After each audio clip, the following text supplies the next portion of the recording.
I stood at the entrance to the chapel, both hands ice cold, even though Alicia Walker had just squeezed my shoulder and told me everything would be fine.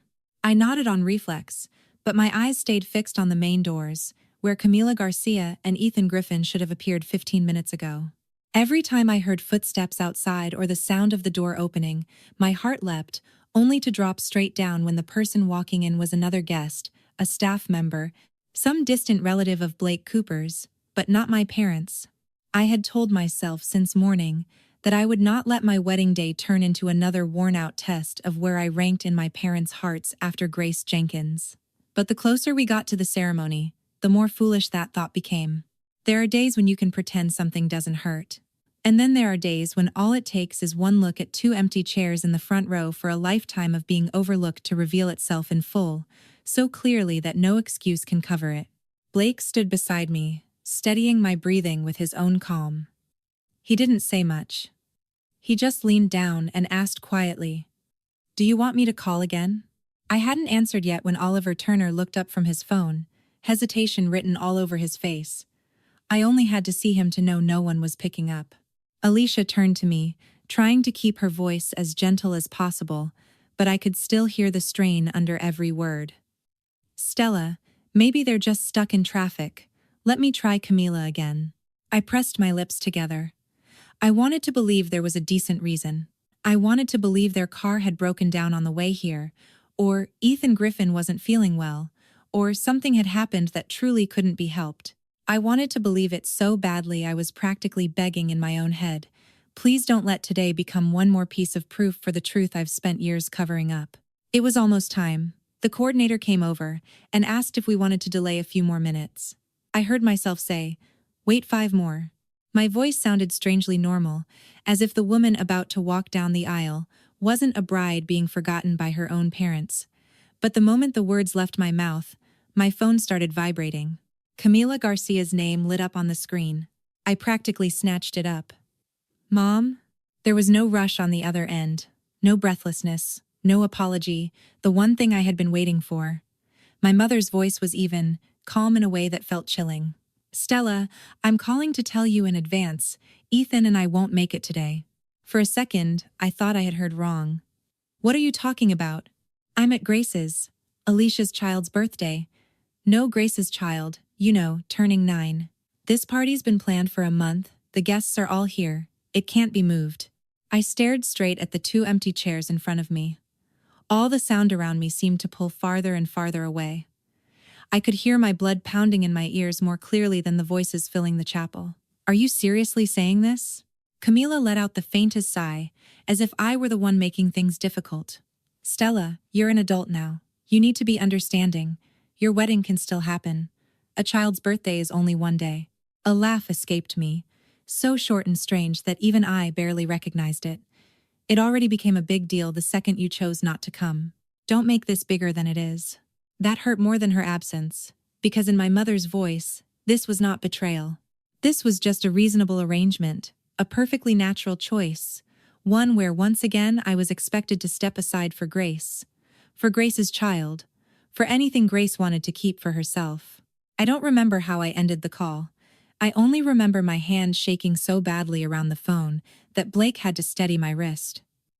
He looked at me, his eyes going dark. "What did they say?" I swallowed against the knot in my throat, but my voice still broke on the first word. "They're not coming. They're at Grace's child's birthday party." Alicia froze. "What?"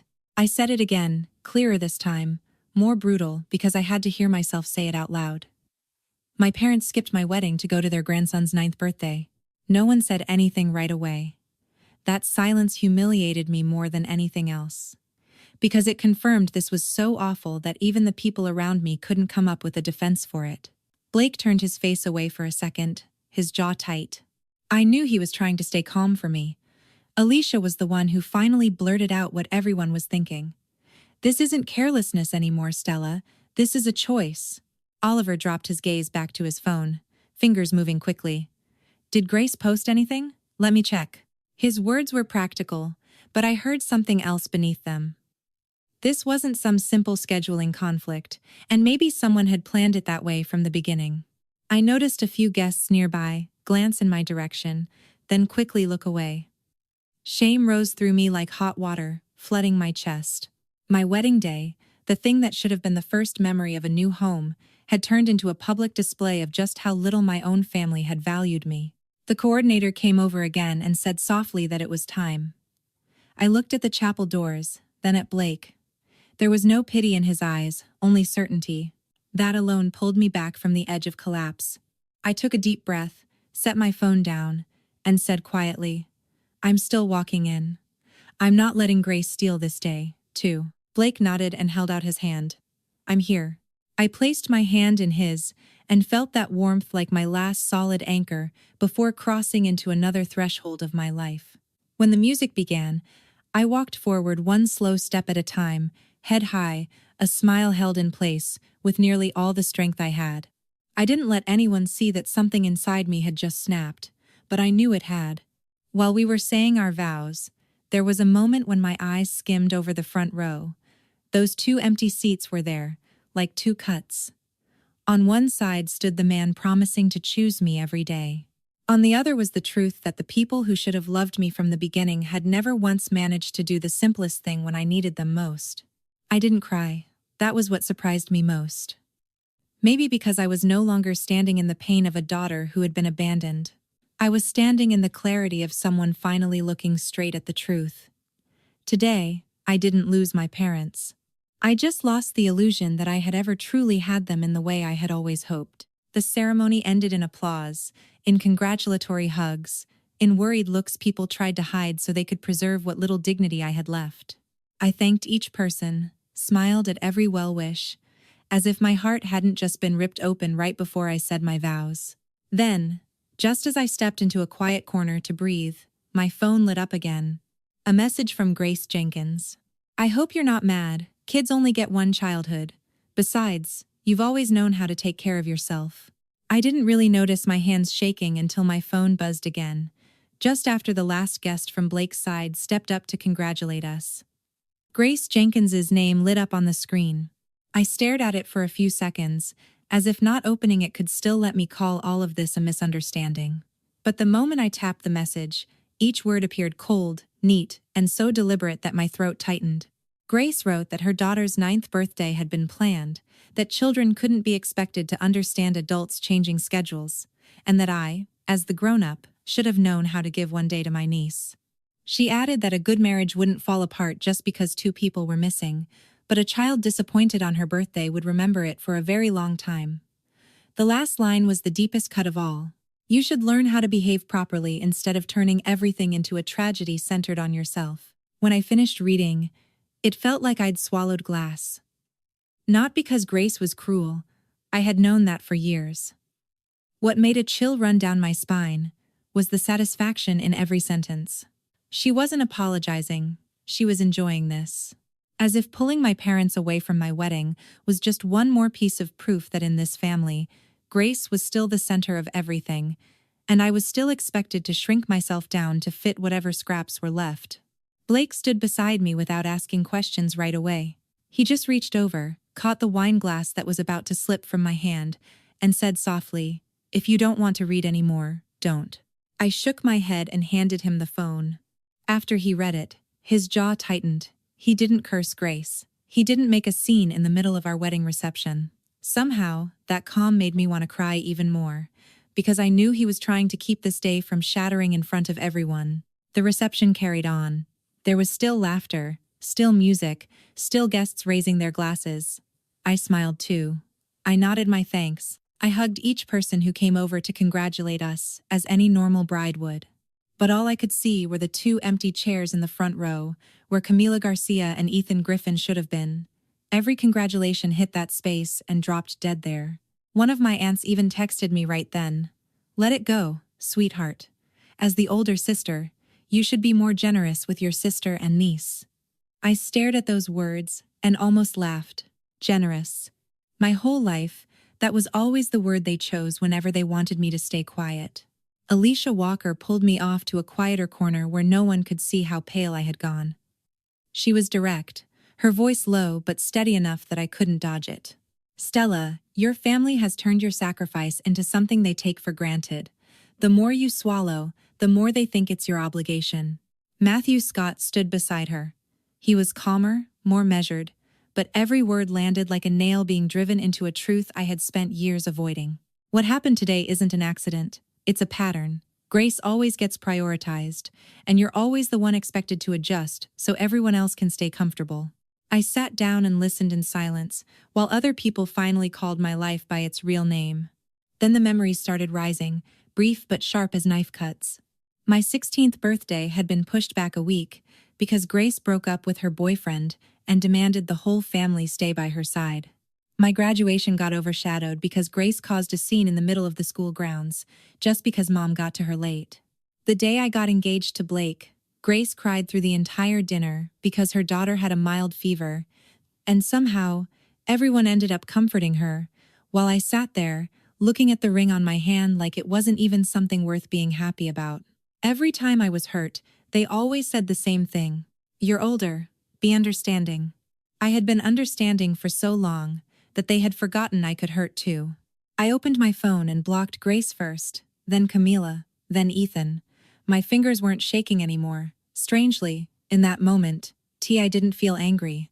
I just felt a kind of exhaustion that had finally reached its limit. I looked at Blake, at Alicia, at Matthew. Then I heard myself say the sentence I had probably been carrying somewhere deep inside me for a very long time. From today on, I don't have parents anymore.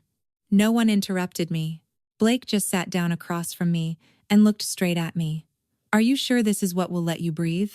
I nodded. If I keep calling them my parents, I'll keep waiting for them to choose me. I don't want to live like that anymore. After I blocked the last one, I felt hollow inside, like I had just cut away a part of my body that had been poisoned for too long. It hurt, but it was a clean kind of pain. I thought every door had closed right there. Until close to midnight, when my phone notified me that I had received a new voicemail from an unknown source. It was from Ethan Griffin. I had blocked his number, but the system had still saved the voice message. I stood frozen for a few seconds, staring at the screen. The length showed just over 30 seconds. And when I hit play, his voice came through rough and low, so unlike himself I almost didn't recognize it. Stella, I need to see you. Alone. There's something you need to know about Grace. I agreed to meet Ethan Griffin the following afternoon, at a small coffee shop tucked behind a row of old storefronts. I chose it because it was quiet, far enough away that no one would look at me with pity, and distant enough that I wouldn't feel like I was walking back toward the house that had taught me to get used to being left behind. I didn't go alone. Blake drove me there and sat at a table outside, close enough that I knew if I walked out I'd see him immediately, but far enough that this conversation wouldn't turn into some performance for wounded older egos. Ethan was 8 minutes late. He came in looking visibly exhausted, his hair more disheveled than usual, his shoulders sagging like he hadn't slept all night. Maybe if this had happened a few years ago, just seeing him like that would have been enough to soften me before he even said a word. But that afternoon, something in me had changed. I didn't feel sorry for him anymore. I just felt cold. He sat down, looked at me for a few seconds, then said softly, "Stella." I answered immediately, my voice so flat even I barely recognized it. "Whatever you want to say it, I don't have much time." He flinched. A single form of address was enough to make the distance between us unmistakable. I didn't call him Dad. I wanted him to hear that, swallow that, understand that once certain cracks split open, you can't cover them over with a tired voice. Ethan said slowly that what happened that day wasn't as simple as I think. I almost laughed. People who always choose to hurt someone else love starting with that line, as if complexity somehow makes their choice lighter.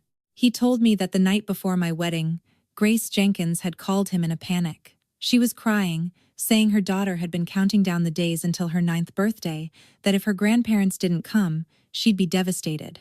She said things at home were terrible, that she was at the end of her rope, that everything would only settle down if her parents showed up. Then Ethan looked at me, his voice dropping, like he was waiting for me to sympathize with his weakness. "Grace said you've always been strong, that you always know how to handle things. She said your wedding would still be fine." I stared at him without blinking. "And you believed that?" He tightened his hand around his glass. I, I didn't want everything blowing up all at once. Of course, I cut in. So you chose to let it blow up on me. Ethan said nothing. I leaned forward, every word forced through a chest that felt tight with pain. Being strong doesn't mean I don't get hurt. Being understanding does not mean everyone gets to leave me behind. My whole life, every time Grace made a scene, I was the one expected to step back. Every time this family needed peace, I was the one expected to swallow it. Why? He was visibly flustered. He said all the things I'd heard in one form or another for years. That Grace was more sensitive, that the family needed harmony, that sometimes parents were only trying to do the least damaging thing. But the longer I listened, the clearer it became that their idea of responsibility had never been standing on the side of what was right. It was standing on the side of whatever was easiest for them. Avoiding Grace's anger had always been easier than protecting me. Soothing the child who knew how to stay quiet had always been easier than confronting the one who knew how to erupt. I leaned back in my chair, feeling tired all the way down to my bones. The problem isn't that Grace manipulated you. The problem is that you let her. Because deep down, you've always believed I could take it, and if I could take it, then I could keep being the one sacrificed. Ethan looked up, his eyes red. For the first time, he didn't argue right away. That silence was more frightening than denial would have been, because it felt like a clumsy confession. Then, while trying to explain further, he let something slip that made me sit up straight. He said Camila Garcia knew exactly what was being planned for that party, that she had even helped Grace confirm the guest list days in advance so nothing would be left out. The moment the words were out, he froze and hurried to correct himself, saying he only meant that my mother knew a little about it, that it wasn't exactly planned. But it was too late. I looked at him, and this time it wasn't the hot, blazing anger I'd felt at the wedding venue. This was colder, deeper, sharper. If Camilla knew in advance, if she had even helped with the preparations, then my mother hadn't been dragged there in some last-minute moment of chaos. She had chosen to be there. Maybe from the very beginning, she had wanted to be there. I stood up. Ethan called after me, saying it wasn't what I thought. I turned back and looked him straight in the eye. The scariest part is that maybe it's exactly what I think. I walked outside and saw Blake get to his feet the moment he saw my face. I repeated everything to him, every word, every place Ethan hesitated, every moment he slipped and mentioned Camilla. Blake listened, jaw tightening. Then he said very quietly, but each word landed like a pin driven into my skin, I don't think Grace just pulled them away. I think she wanted to win, and she wanted you to know she'd won. I hadn't even had time to answer when my phone buzzed. Oliver Turner had sent me a link to one of Grace's public posts.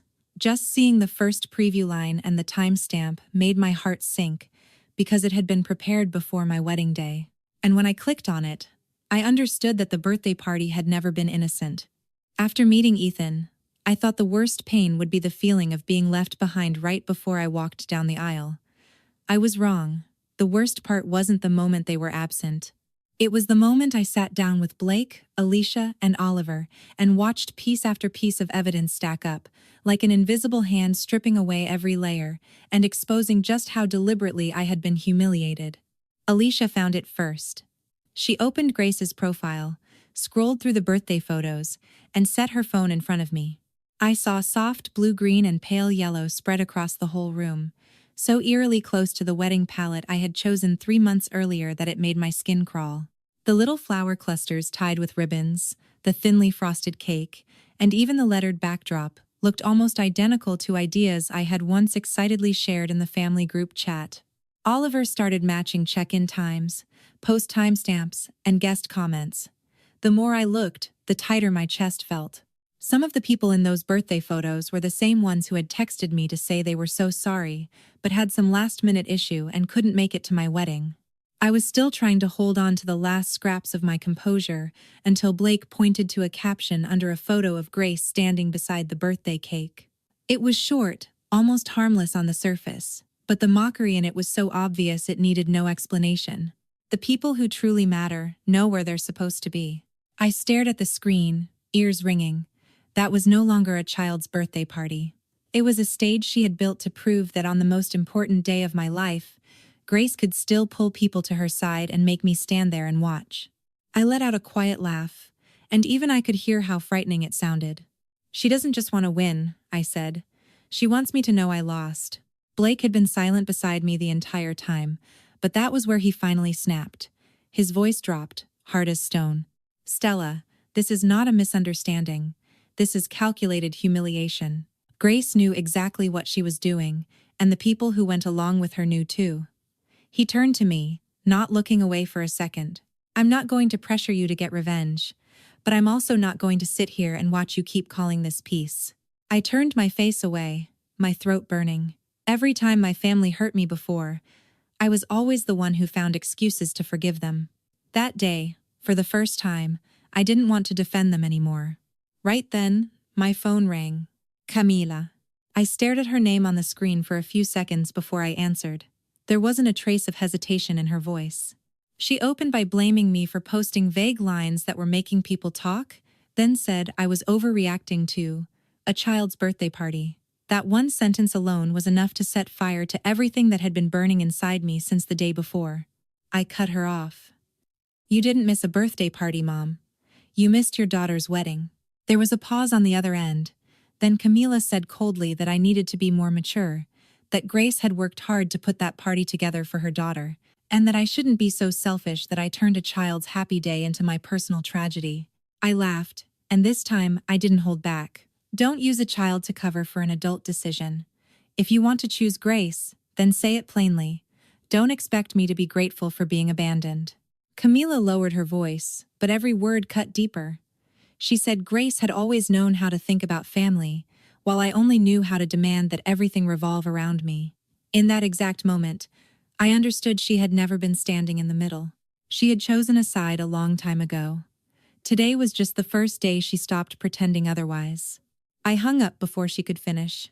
I stood up, walked into my office, and pulled out the old box filled with family photos, birthday cards, and a few gifts I had once treasured as proof that I was loved, too. I set everything on the desk. Blake came in behind me. He didn't stop me. He just stood there in silence. Matthew video called at that exact moment, and after hearing me say only a few sentences, he immediately understood what I was about to do. He helped me go over every word in the post, keeping it sharp enough that it couldn't be twisted and controlled enough that I wouldn't come across as unstable. I wrote it very simply. I stated that anyone who had chosen to attend the birthday party Grace hosted instead of coming to my wedding would no longer be allowed into my private life. No long explanation. No asking anyone to understand. No escape route back into the same old silence. When I hit post, my hands were ice cold, not because I was afraid, because I knew that from that moment on, I had personally severed the road back to the old version of endurance. The notifications started flooding in. Comments, messages, missed calls. I hadn't even begun reading them when another message lit up my screen from the number of an older aunt I rarely spoke to. She sent me an old photo, taken years ago. In it, Grace was standing beside me, and the way she was looking at me was nothing like the memory I had carried of that day. There was only one line beneath it. You still don't know the full reason Grace hates you. I hadn't planned to dig any deeper. After part 4, just knowing that the party hadn't been an accident was already enough to leave me exhausted, so drained I didn't want to turn over a single other piece of the past. But some things, once they crack open, don't let you look away. The person who called me was an aunt on my mother's side, someone who rarely involved herself in my family's business. Her voice was hesitant, as if even she didn't know whether telling me now would help or just hurt me more.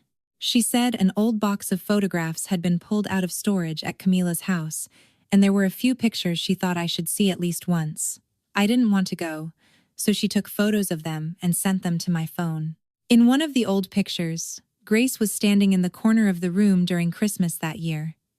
I was still very little, sitting in Camila's lap, while Ethan bent down to fix the bow in my hair.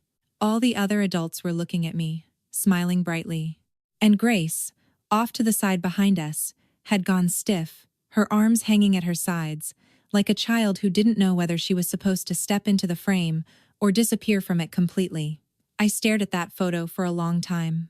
Not because I'd uncovered some shocking secret, but because for the first time, I was seeing a memory from a perspective that wasn't mine. My aunt lowered her voice and said, Grace told a few people in the family that ever since you were born, she was pressured to be more perfect, to do better in school, to act more maturely, to give in to you more. Then, when you got older, the adults started comparing you to her in other ways, like the two of you were supposed to take turns being the measuring stick for each other, your entire childhood. I turned off my phone screen, then turned it back on again. There was a strange feeling in my chest, cold and tight at the same time. I wasn't denying that Grace had been hurt. Maybe she really had grown up feeling pushed to the edges during moments when a child should have been pulled close instead. But what kept me from softening completely was this. Instead of recognizing that she'd been wounded and stopping the cycle there, Grace chose to turn that wound into a license to trample over me again and again. I handed the phone to Blake. After he finished reading, he sat there in silence for a few seconds, then set it down on the table. I said, I hate this feeling. For the first time, I understand why she always looked at me like I'd stolen something from her, and now I'm confused. If she really was hurting from that young, am I being too cruel? Blake looked straight at me, his voice calm but firm. Understanding the cause doesn't mean you have to legitimize the damage. Someone who was hurt may deserve sympathy. But when that person keeps choosing, deliberately, to hurt you, that sympathy stops being your obligation. I sat there quietly. That landed exactly where I'd been most conflicted. All my life, I'd been taught to understand other people before I ever had the chance to understand myself. Grace was tired, so I should give in. Grace was sensitive, so I should stay quiet. Grace was going through a hard time, so I shouldn't take it personally. Little by little, everything became such a toxic habit that every time I got hurt, the first thing I did was ask myself if maybe I was just overreacting. Matthew came by not long after that. After hearing everything, he leaned back in his chair and said one thing that felt like someone pulling a curtain away from my eyes. Grace could never have kept this kind of possessiveness going for all these years if Camila and Ethan hadn't kept choosing to make you be the one who gave way. Their silence was never neutral. Every time they told you to be the understanding one, they were taking the side of the person causing the harm. I looked up at him. I'd heard plenty of comfort before, plenty of vague lines, like, everything will pass. But no one had ever said it to me that clearly, that bluntly. Something in me woke up. Not a fresh wave of anger, but a cold, unmistakable clarity. I wasn't too sensitive. I hadn't invented my pain. I was just someone who had been asked to endure for so long that I almost started believing it was my responsibility. That night, I took out paper and started writing. Not a text message. Not a few impulsive lines poured out in the heat of emotion. A long letter, addressed to Camila, Ethan, and Grace. I wrote about the day of my graduation, being turned into a celebration for Grace, because she had just gone through a breakup. I wrote about dinners where my feelings were always cut off by the same familiar line. Don't make this into a big deal. I wrote about my wedding, about the moment I stood outside the ceremony, still trying to comfort myself with the thought that maybe my parents were just stuck in traffic. While they were laughing at a party, Grace had deliberately arranged to steal my day. With every line, I pulled up things I had buried for far too long. I wasn't writing to beg them to understand. I was writing so that, for the first time, I could look straight at the truth myself and stop making excuses for them. When I finished, my hand was trembling slightly. I folded the letter, but didn't send it. I wanted to make sure that this time, I was speaking up to close the door, not to keep begging for a kind of love they had never known how to give me. I had barely set the letter down on the table when the doorbell rang. Blake stepped out first, but I recognized the voice outside before he even looked through the glass. Grace. I stood up, my heart tightening. She hadn't come alone to cry or apologize. The very first sentence that carried into the house was enough to send a chill down my spine. Tell Stella to come out here. I'm not here to make peace. I'm here to force her to take down that cutoff statement from social media. I was still staring at my phone screen, where an old photo and pieces of memory had just been ripped open like a wound that had never really healed, when the doorbell rang. The sound was short and sharp, but it sent a chill down my spine. Blake had just stepped out of the kitchen and looked at me. I knew what he meant. He could answer it if I wanted. But this time, I set my phone down on the table and shook my head. I didn't want to hide behind anyone anymore. When I opened the door, Grace was standing there. Her face was tight, lips pressed together, her eyes empty of remorse. She didn't ask if I was okay. She didn't mention a single word about my ruined wedding. The first thing Grace said was, "Take the post down." I leaned lightly against the door and looked straight at her. "You came here just to say that?" Grace folded her arms, her voice sharp as a razor. "Do you have any idea what you're doing, Stella? My kid is getting bombarded with questions at school. Mom and Dad are getting calls from relatives, tearing into them. You're humiliating the whole family in public just because you want to play the victim." It was so absurd it almost made me laugh, except my throat had gone tight. Even now, she still thought the problem was that I had dared to say it out loud, not what they had actually done. I answered very slowly. "I'm not humiliating anyone. I'm telling the truth about what happened." Grace curled her lip. "Your truth, told the way you want it told. You've always been good at that, acting calm, decent, kind, so everyone looks at you and decides, I'm the bad one. That should have made me back down, the way it used to. But it didn't. After everything I knew now, all I could see was her real face more clearly than ever. Grace hadn't come here to explain anything, and she definitely hadn't come to make peace. She had come to take control of the story again, the thing she had held onto for years with tears, twisted versions of events, and that well-practiced victim role she wore so easily. I stepped fully onto the porch and pulled the door nearly shut behind me. "If you want to talk, then today you're going to listen too.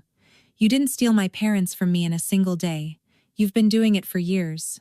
Grace let out a bitter laugh. "Oh, so you finally said the thing you've wanted to say since you were a kid. You think something was stolen from you? Stella, you're the one who was always loved differently. You were the good one, the reasonable one, the smart one, the one who knew when to stay quiet. And me? The second I reacted at all, I became the difficult one, the dramatic one, the one who was too much." I looked at her, my heart pounding, but my voice stayed level. "No, when you reacted, everyone comforted you. When I got hurt, everyone told me I had to understand you. You wanted your kid's birthday to be special, so everyone skipped my wedding. You lash out, and people call it emotion. I tell the truth, and people call me a traitor." Grace's face changed. "Because I have a child. Because I have a family to take care of. Of course, the person who matters more gets chosen."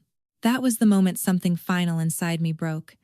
Not because I was surprised, but because she had finally said out loud what my family had always quietly lived by. I gave a small nod. "Thank you. You finally said the truth." Grace took a step closer, lowering her voice like she was delivering some great wisdom. "You should have known your place a long time ago. A wedding can be moved. A child can't. You're making a scene because you can't stand not being the center of attention." I looked straight into her eyes. I was never the center of anything in that house, and starting today, I'm not fighting for that place anymore either. I'm not calling Camila and Ethan mom and dad anymore. Grace froze for exactly one beat, then burst out laughing. "Who are you performing for? You think changing what you call them means you win?" I didn't move. "No, I'm just done using the wrong name for what those relationships are." Behind the door, I knew Blake was standing there.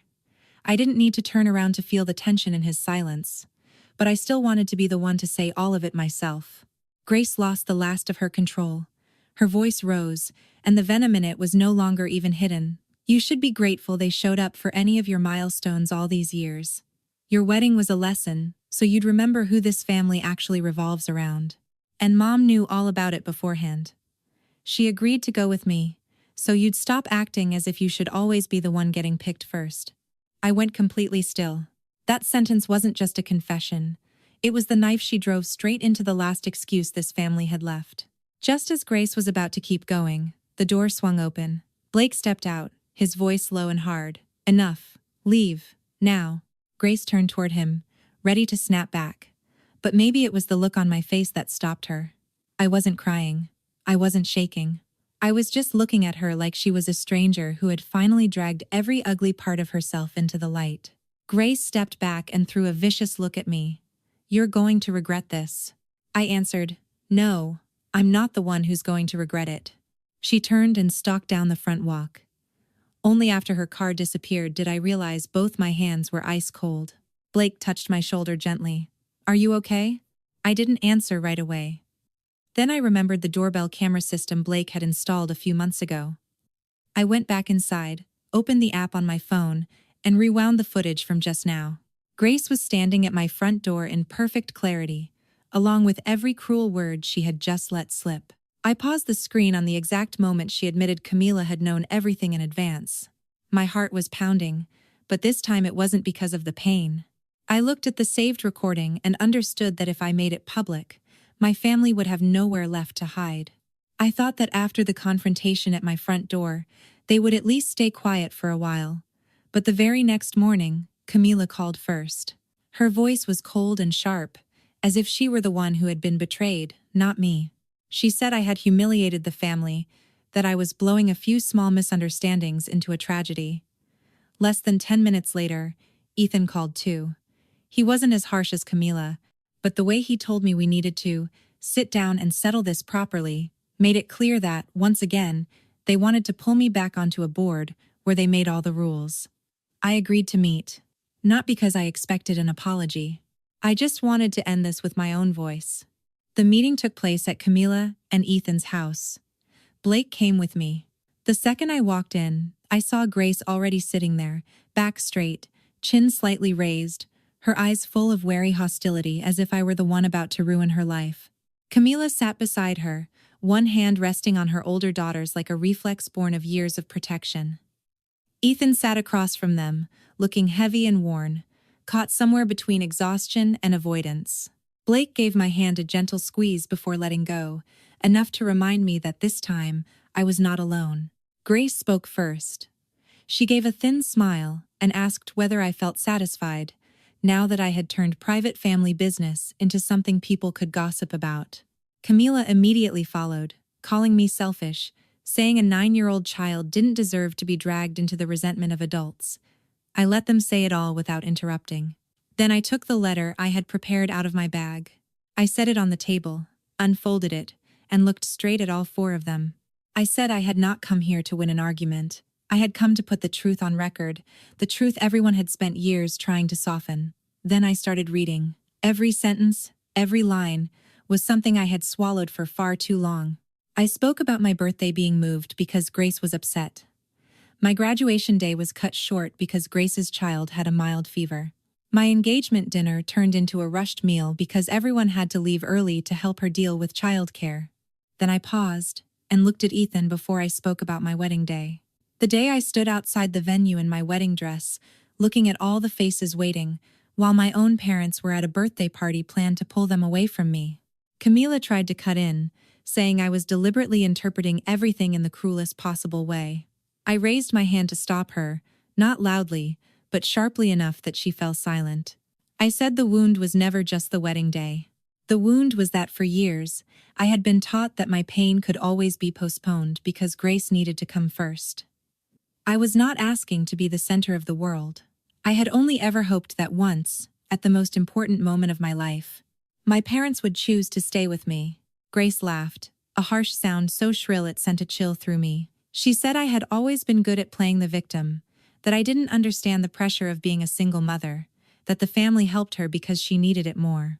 I looked at her for a few seconds, then unlocked my phone. The recording from my doorbell camera filled the dead silent room. Grace's voice, clear and brutal, cut straight through the air. That's your lesson, so you remember who this family revolves around. This time, no one could explain it away. Ethan looked stunned. His eyes moved from me to Grace, then dropped to the floor. I could see the exact moment he wanted to cling to some easier explanation, something more comfortable, but there was nothing left strong enough to save him from the truth. Camila was different. She immediately turned on me for recording it, for deliberately plotting to humiliate my sister. She said that even if Grace had misspoken, I should never have let things go this far. And in that moment, everything became painfully clear. No matter how undeniable the proof was, she would still choose Grace. I folded the letter and put it back in my bag. My voice was calmer than I expected. I said the titles of mother and father did not carry value simply because of blood. It had to be upheld with responsibility, with presence, with the willingness to stand up for your child when it mattered most. I told them they had lost that a long time ago, and my wedding day was only the day I stopped lying to myself that one day things would be different. Grace looked at me like she was about to argue, but I did not give her the chance. I turned to Ethan and Camila and said that from today on, I would no longer force myself to call them mom and dad, just to preserve the peace of a family picture that had never been fair to begin with. I was not saying it to hurt them. I was saying it because I had finally stopped hoping to be loved in a way they had never known how to give. Blake stepped up beside me. He took my hand, warm and steady. I turned and walked to the door. This time, I was not shaking. I didn't look back either, because I understood that there was nothing behind me worth holding on to anymore. I thought that was the end. But that evening, just after I got home, the doorbell rang again. Ethan was standing outside alone, holding an old letter gone yellow with age. He looked at me for a long moment, then said in a hoarse voice, "Maybe you need to read this before you close the door completely." That meeting ended without a single hug, without promises to make things right, and without the scene where someone breaks down crying, and everyone embraces and reconciles like in the stories people like to tell to make life feel easier. I left that house with Blake, my chest still heavy as stone, but something had changed. For the first time, I didn't feel like I had just lost another family. I only felt that I had finally stopped chasing something that had never truly belonged to me. 2 days later, Ethan texted me. The message was so short that after I finished reading it, I just sat there for a long time. He said there was something he wanted to give me, if I was willing. I almost refused. But then Blake placed his hand over mine, not pushing, only saying, "You have a right to know everything that belongs to you." So I met Ethan at a quiet cafe, in the middle of a drizzly afternoon. Ethan looked older after only a few days. He didn't circle around the point the way he usually did. He set an old letter in front of me, the paper yellowed with age, the edge of the envelope slightly creased. He said it was from my grandmother. She had written it before she died, but never had the chance to put it in my hands herself. He had kept it for years. That fact alone was enough to make my throat tighten, because I understood he had hesitated for too long, so long that part of my youth had already passed in the feeling that I was always the child left behind last. I opened the letter very slowly. My grandmother's handwriting was soft and steady, as if every line had been written with all her effort to remain calm. She wrote that some children grow up in a house full of people and are still lonelier than anyone else. She wrote that favoritism, if it lasts long enough, can make a child believe there is something lesser about them and carry that feeling for years. But then she wrote something that made me stop for a long time. She said my worth had never depended on whether I was chosen or not. A family that loves so clumsily that it ends up damaging its own children, that is the responsibility of the adults, not proof that the wounded child was somehow unworthy. By the time I reached that part, my vision had blurred. All these years, what haunted me most was never just that Camila and Ethan had missed my wedding day. What hurt the most was that deep down, I had believed their choice only confirmed an old truth that if they ever had to choose, they would always choose someone else. My grandmother's letter didn't erase those years, but it pulled me out of the question that had been eating at me for too long. Why was I always the one who could be left behind? For the first time, I understood that being left behind did not mean I was worth less. Ethan stayed silent until I folded the letter shut. Then he gave me the apology he should have given me years ago. There was no but. No circumstances dragged out as excuses. He admitted that he had chosen his own comfort and called it keeping the peace, when in truth he had left me to carry everything alone. He said he knew that every time Camila openly favored Grace, he saw it, he just didn't want the confrontation, because confrontation exhausted him, he said. I thought silence was how I kept the family intact. Looking back now, I understand that silence was what let you break apart a little more each time. I didn't cry anymore. I didn't reach across the table, either. Some apologies come too late to heal anything right away, but they still need to be spoken so the truth can finally be put where it belongs. I told Ethan that if there was ever going to be any connection between us in the future, it would not begin with the old titles.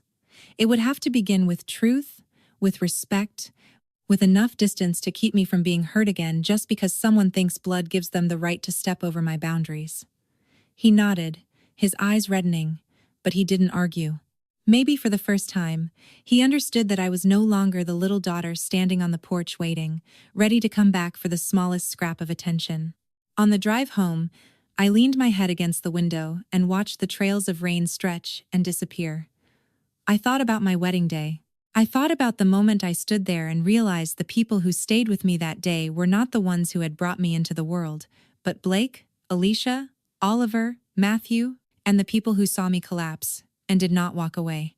It turned out family had never been only where you were born. Family is where you are protected when you are at your weakest. It is where you do not have to compete to be seen as important. Blake and I began the first days of married life far from perfect, but peaceful in the truest way. We cooked together, argued over small things, then learned to say what we really felt before the hurt had time to build up. In that house, I didn't have to guess what place I ranked in someone else's heart that day. I didn't have to be the understanding one just to earn a fragile little bit of peace. Camila never called back. Grace did not turn into a different person after one confrontation either. In real life, a lot of people do not wake up just because the truth has been laid bare. Some cling to the role of the victim all the way to the end, because if they let go of it, they would have to look at themselves. I no longer wanted to stand there waiting for them to grow up. I didn't take revenge either. I simply stepped back the exact distance I needed to save myself. I stopped calling Camila and Ethan mom and dad. That decision did not come from bitterness. It came from a clarity that arrived late. Some titles sound sacred, but if you keep using them after the truth beneath them has rotted away, the person they wound most is still you. I needed to call things by their real names, so I would not betray myself again. And then one morning, while I was watering the little potted plants on the front porch, I suddenly realized my heart felt far quieter than before. Not because everything was okay, just because I was no longer placing my worth in the hands of people who had put me last over and over again. I was still Stella Edwards, still the woman who once stood at the altar with a shattered heart. But I was also the woman who had picked herself up, who had rebuilt her own definition of love, of dignity, of home. For the first time in my life, I understood that living with kindness does not mean I have to keep opening the door to people who always make me bleed. Some doors close not to punish anyone, but to keep warm what is left of your life. And when I thought about that, I smiled softly as if at long last, I had truly come home.